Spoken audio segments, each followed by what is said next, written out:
Last year, I lost my no, and we schooled well into the summer as a consequence.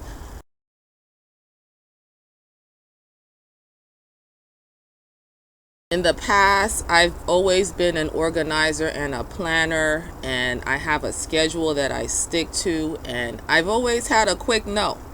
And I started to feel guilty about that. I started to have an internal dialogue where I was saying to myself, I'm always saying no to so and so. I need to say yes to so and so sometimes. If you're a busy mom, one thing that it has helped me is just to realize that I can't be all things to all people at all times. And I had to check myself about what my motivations are.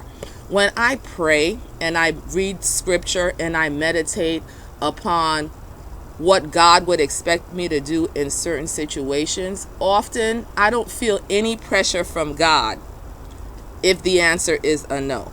Most of the time, the pressure I feel is, well, what will so and so think if I say no? Understand yourself and understand your situation and understand when it's time to drop everything and when it's time to keep chucking along.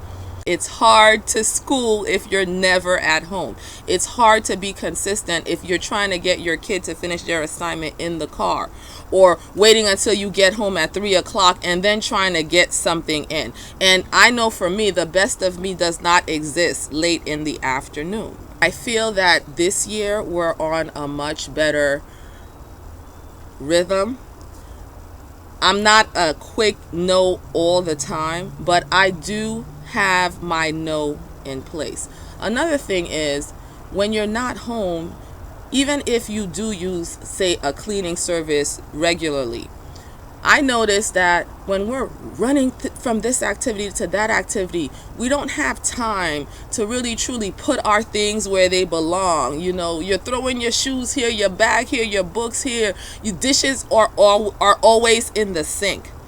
It's very difficult to maintain somewhat of an orderly home.